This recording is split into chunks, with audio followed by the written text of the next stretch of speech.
Aujourd'hui, on va parler de Manon Aubry, donc cette députée de la France insoumise, qui va essayer de gâcher votre Noël. C'est absolument pas une blague. La vidéo dure 2 minutes 15 et elle vous explique comment gagner les débats politiques à Noël. Et vous allez voir, il y a plein de choses à dire. Caché que à Noël, on a aussi les repas de Noël avec son tonton ou sa tata, ou vous pouvez aligner son cousin, son grand-père, son machin. Bref, vous savez, ces personnes-là qu'on voit une fois à Noël et qui arrivent « Ah oui, toi, tu sais, t'es militant de la France insoumise, et puis t'es un affreux gauchiste, et puis voilà, et puis voilà. » Alors c'est bizarre, parce que son anecdote a l'air très précise. Donc je pense que c'est du vécu, voilà, pour Manon Aubry. Elle a dû avoir une tata qui lui a dit « Ouais, t'es de la France insoumise, nanana, sale gauchiste. » Et elle est traumatisée, Manon Aubry, la pauvre, ça fait de la peine. On a pensé à vous, et on va vous laisser, avant de partir en vacances, avec un petit kit pour faire face aux fêtes de fin d'année, et pour faire face au... Kit... Attendez. Kit de survie pour les repas de famille de droite. Par Manon Aubry. Ça, elle a vraiment rien à faire, quoi. Et elle a posté ça pendant ce qui s'est passé en Allemagne. Hein. Donc ça veut dire qu'avec tout ce qui se passe en Europe, ou même en France, hein, parce qu'avec tout ce qui se passe en Allemagne, ça a absorbé tous les médias. En France, il y a eu 4 morts. Hein. Là, depuis, je sais pas, samedi. C'est n'importe quoi. Hein. Et elle, son débat, c'est les repas de famille. Voilà. Et pour faire face aux tontons relous de droite, sexistes, racistes, tout ce que vous voulez, on va vous laisser quelques petits arguments du type « Quand votre tonton... » Mais vous imaginez que là, elle parle des membres de sa famille. Hein. Ouais, mon tonton, il est comme ci, il est comme ça, il est raciste, il est misogyne. Putain, mais c'est ta famille. Ah, par contre, je viens de voir que j'ai fait pause à un moment incroyable. J'ai pas fait exprès. Misogyne dira « Oui, mais de toute façon, les violences... » Misogyne et xénophobe, quand même. Oui, mais on sait que... Je fais assez mal le tonton. Oui, mais on sait que les violences sexistes et sexuelles ne sont réalisées que par les étrangers.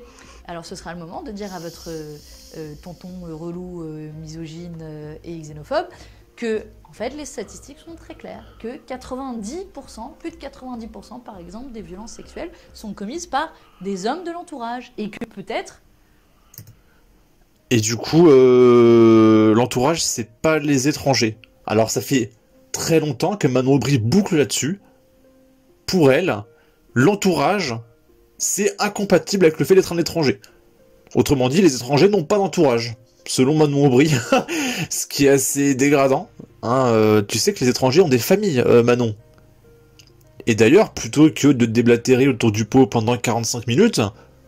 on peut directement aller voir les chiffres du ministère de l'Intérieur. C'est Marc Vangar qui nous les partage.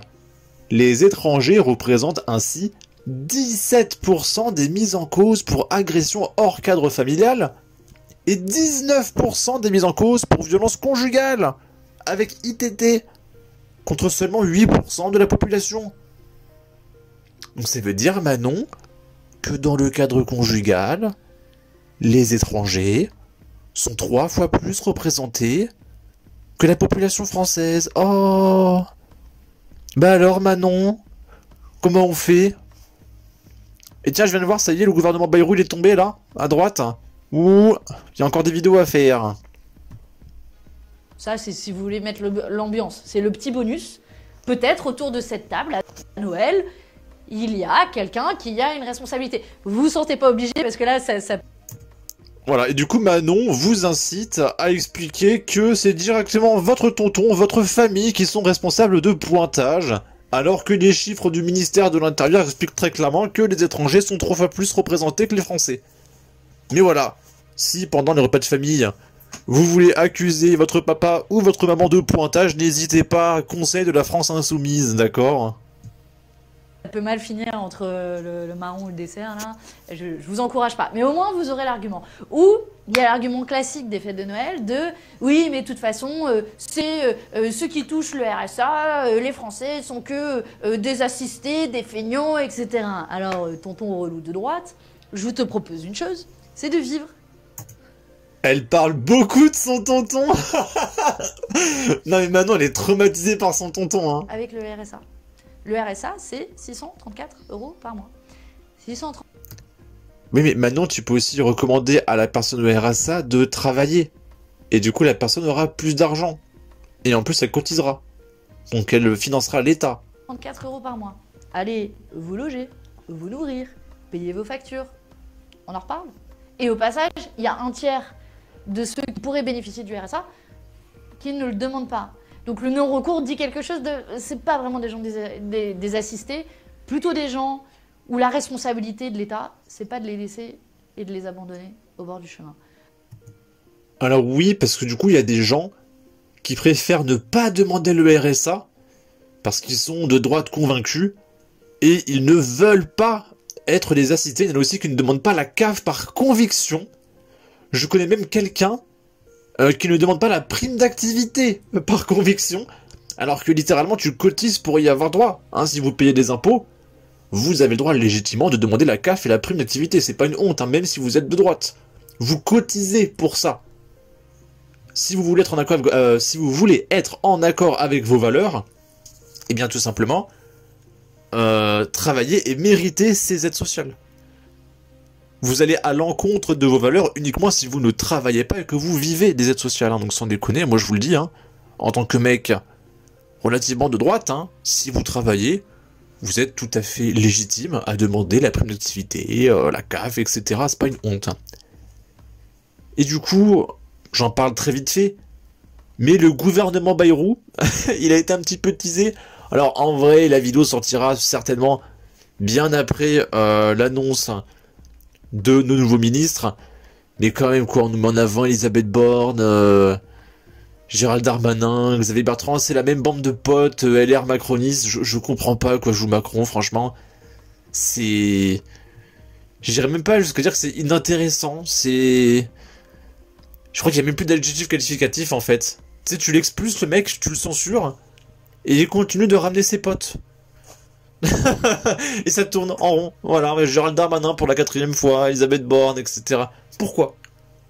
Et de quel droit les LR ont autant de postes, quoi? À chaque gouvernement Macron, il y a 75% de LR. Mais qui est... Mais d'où? Ils sont minoritaires, les LR.